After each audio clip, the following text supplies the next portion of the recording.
ഏവർക്കും വൃന്ദാവനത്തിന് യൂട്യൂബ് ചാനലിലേക്ക് സ്നേഹപൂർവ്വം സ്വാഗതം. ഞാൻ ദേവനന്ദു. ഇന്ന് നമ്മൾ ചർച്ച ചെയ്യാൻ പോകുന്നത് വിഷുഫലമാണ്. അപ്പം മേടം മുതൽ മീനം വരെയുള്ള ഓരോ രാശിക്കാർക്കും എന്ത് ഫലമാണ് അനുഭവത്തിൽ വരിക, ഗുണമാണോ ദോഷമാണോ എന്നൊക്കെയാണ് നമ്മൾ ചർച്ച ചെയ്യാൻ പോകുന്നത്. അപ്പം മേടരാശിയിലാണ് ഇപ്പൊ വ്യാഴത്തിന്റെ സ്ഥിതി അല്ലേ. മെയ് 1 ശേഷം അത് എങ്ങോട്ടാവും? ഇടവൻ രാശിയിലേക്കാവും. അതുപോലെ തന്നെ ശനി എന്ന് പറയുന്നത് കുംഭൻ രാശിയിലാണ് സഞ്ചരിക്കുന്നത്.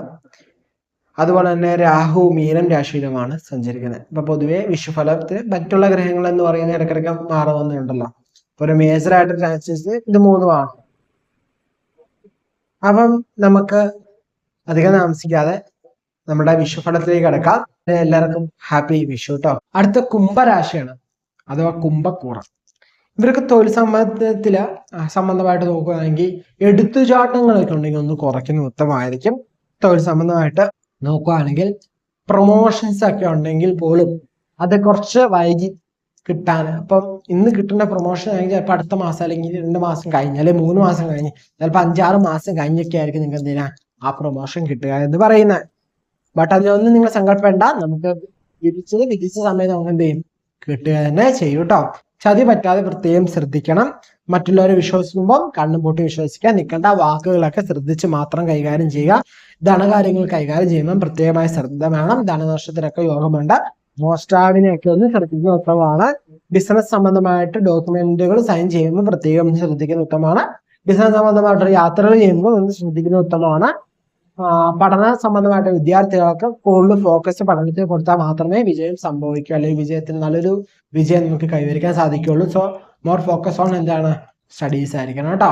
നിങ്ങളുടെ സ്റ്റഡിയിലായിരിക്കും നിങ്ങളുടെ മോർ ഫോക്കസ് എന്ന് പറയുന്നത്. ഇത്രയൊക്കെ ഒന്ന് ശ്രദ്ധിച്ചു കഴിഞ്ഞാൽ കുംഭരാശിക്കാർക്ക്, കുംഭക്കൂറുകാർക്ക് പൊതുവെ കുഴപ്പമില്ലാത്ത സമയമാണ് കേട്ടോ. ഇത്രയാണ് മേടം മുതൽ മീനം വരെയുള്ള ഓരോ രാശിക്കാരുടെ ഫലം എന്ന് പറയുക. നിങ്ങൾക്ക് മനസ്സിലായി എന്ന് വിചാരിക്കുന്നു. എന്തെങ്കിലും സംശയങ്ങളുണ്ടെങ്കിൽ താഴെ കമന്റ് ചെയ്തോ, നമ്മുടെ വാട്സപ്പിലോ ചോദിക്കാവുന്നതാണ്. നിങ്ങളുടെ വിലയായിട്ട് താരം കമന്റ് ചെയ്യാൻ മറക്കരുത്. നമ്മുടെ ചാനൽ ഇതുവരെ സബ്സ്ക്രൈബ് ചെയ്യാതെ ആരെങ്കിലും വീഡിയോ കാണുന്നത് സബ്സ്ക്രൈബ് ചെയ്ത് സപ്പോർട്ട് ചെയ്യണം കേട്ടോ. നമ്മളിപ്പം 20K കഴിഞ്ഞല്ലേ, നമ്മള് 25Kയിലേക്ക് എത്താൻ പോവാണ്. സോ നമ്മൾ എന്ത് ചെയ്യുക, മാക്സിമം സബ്സ്ക്രൈബ് ചെയ്ത് സപ്പോർട്ട് ചെയ്യുക. നിങ്ങളുടെ സുഹൃത്തുക്കൾക്കെല്ലാം വീഡിയോ ഷെയർ ചെയ്യാനും ശ്രമിക്കുക. അതുപോലെ തന്നെ വിഷുഫലത്തിൽ ഗുണദോഷ ഫലങ്ങളൊക്കെ ഉണ്ട്, ഗുണഫലങ്ങൾ ദോഷഫലങ്ങളൊക്കെ ഉണ്ട്. നിങ്ങൾ എന്ത് ചെയ്യുക, നിങ്ങൾ ചെയ്യുന്ന കർമ്മത്തിൽ പൂർണ്ണമായിട്ട് വിശ്വസിക്കുക. നല്ലത് ചെയ്താൽ നല്ലത് തന്നെ കിട്ടും. ബട്ട് അതിന് കുറച്ച് ഡിലേസ് ഒക്കെയാണ് ഇത് വരുത്താൻ പറ്റുള്ളൂ. സോ അങ്ങനെയുള്ള കാര്യങ്ങളൊക്കെ ഒന്ന് ശ്രദ്ധിക്കുക. ആത്മവിശ്വാസം കലയാതെ മുന്നോട്ട് പോകാൻ ശ്രമിക്കുക. ആത്മവിശ്വാസം പൂർണ്ണമായിട്ട് നിങ്ങളുടെ ഉള്ളിലുണ്ടാവണം. നമ്മൾ എന്താണ് നമുക്ക് പൂർണ്ണമായിട്ടൊരു ബോധ്യം ഉണ്ടെങ്കിൽ നമുക്ക് അത്യാവശ്യമായിട്ട് നല്ല രീതിയിൽ എന്ത് ചെയ്യാം, ജീവിതത്തിൽ വിജയിക്കാൻ സാധിക്കും കേട്ടോ. സോ നമ്മൾ എന്താണ് മനസ്സിലാക്കുക, നമ്മൾ ആരാണ് മനസ്സിലാക്കുക, നമുക്ക് എന്ത് ചെയ്യാൻ സാധിക്കും എന്ന് മനസ്സിലാക്കുക, നമുക്ക് എന്ത് ചെയ്യാൻ പറ്റില്ല എന്ന് മനസ്സിലാക്കുക, നമുക്ക് എന്ത് ഓപ്പർച്യൂണിറ്റി ഉള്ളതെന്ന് മനസ്സിലാക്കുക. നമ്മളനുസരിച്ച് എന്ത് ചെയ്യുക, വർക്ക് ചെയ്യുക. നമുക്ക് നല്ല രീതിയിലായിട്ടൊരു വിജയത്തിലേക്ക് ഫോക്കസ് ചെയ്യുക കേട്ടോ. നിങ്ങൾക്ക് എല്ലാവരും വിജയിക്കാൻ സാധിക്കുന്നേ.